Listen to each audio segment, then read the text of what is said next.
defaced, eroded, buried, decomposed, uncovered, weathered, vandalized, stolen, and recovered. It is a miracle that any of the low-relief carvings on this volcanic stone, known as Azapa Stela 5, are still visible at all. In addition to the physical deterioration, the healthy academic debate about its meaning has been largely silenced. Over 2,000 years since its creation, Azapa Stela 5 now stands again in its original location, along with over 100 other stone monuments at Azapa, Mexico. They stand as a reminder of a once flourishing Mayan civilization and should be a central topic for connecting Mesoamerican cultural identity to its origins. Azapa is unique because it's never been built over. And so there's 140 plus monuments that are all in their original locations. And so we get to go all the way back to the origins of why are these stones laid out the way they are? What does the carving on those stones mean and how do they interact? The varied interpretations of what is carved stems from the difficulty of discerning what was originally there. In 1938, educator Carlos Calabro found Stela 5 on its back in the jungle and did the first drawing. He interpreted what was on the stone as a market scene. In 1941, on a National Geographic and Smithsonian Institution expedition, archaeologist Matthew Sterling said of Stela 5, "This curious stela is the largest and most ambitious in composition of any at Azapa." In 1958, Brigham Young University Archaeology Department Chair Dr. M. Wells Jakeman published a paper on similarities of the carving to ancient Near Eastern representations of the Tree of Life. Jakeman's work included a detailed drawing and interpretations of many of the hieroglyphs on Stela 5.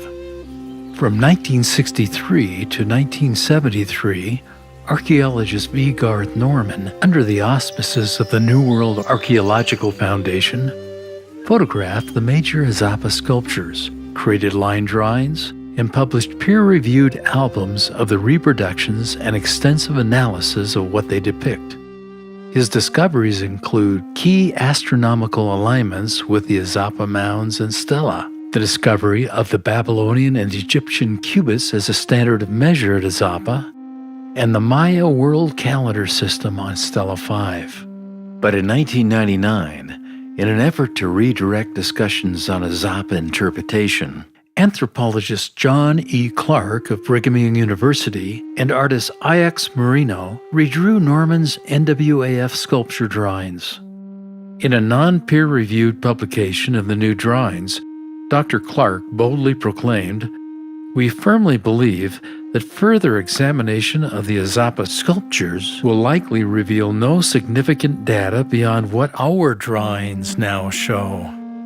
Does this new rendering of Stela 5 truthfully take us back in time, where we can discover for ourselves what the creators of Azapa wanted to teach us?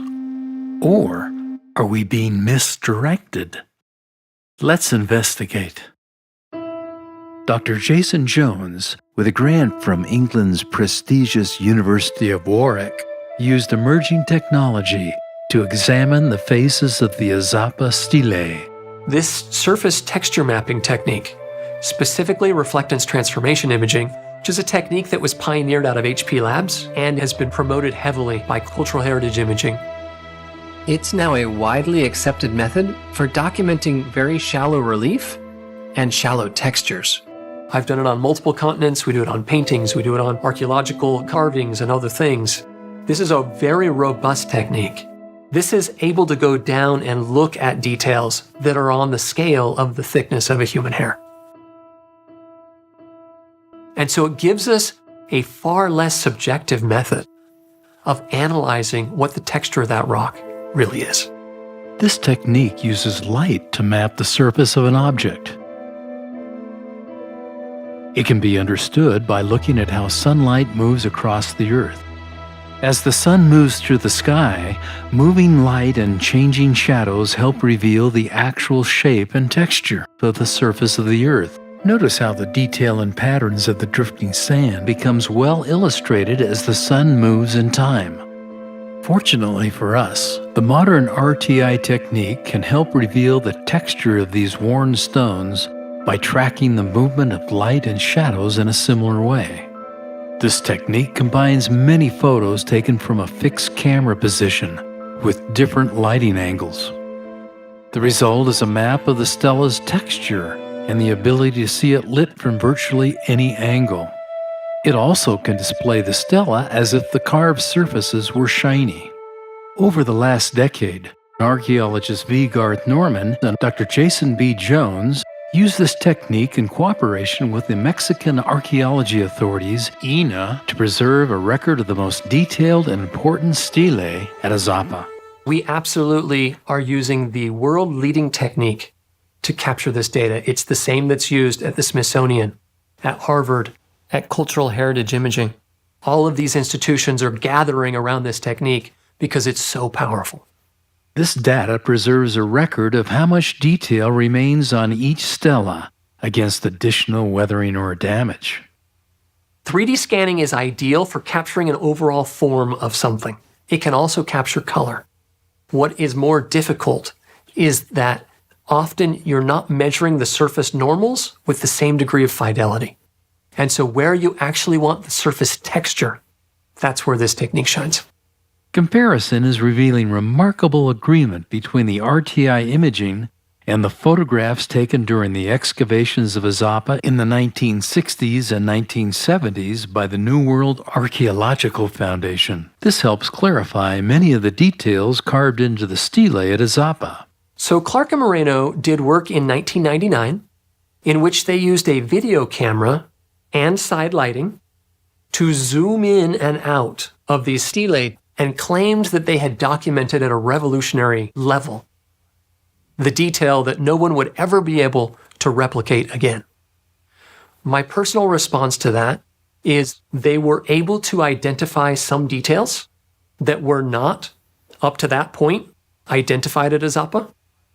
They also then illustrated many things that were subjective and are not substantiated by surface texture mapping now.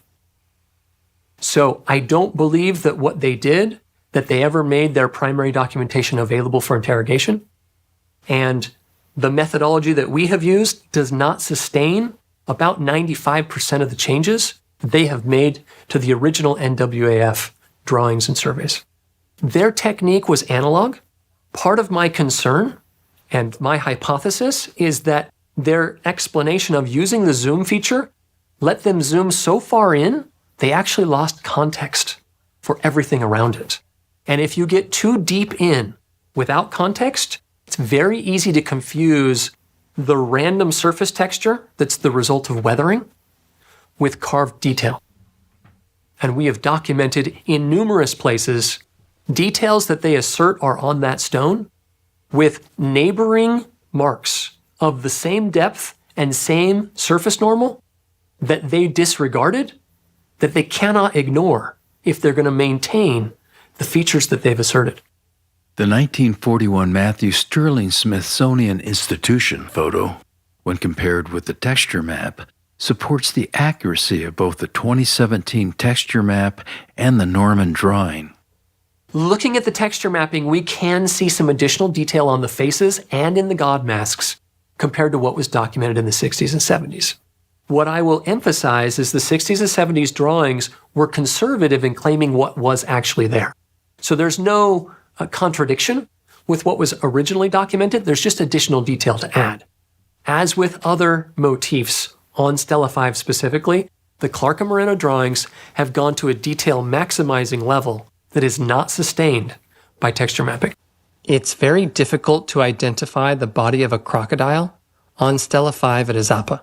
However, there is another stela at Azapa that has a tree that does merge into a crocodile. Stela 25 does do exactly what Clark and Moreno identified, but that's not actually what's on Stela 5.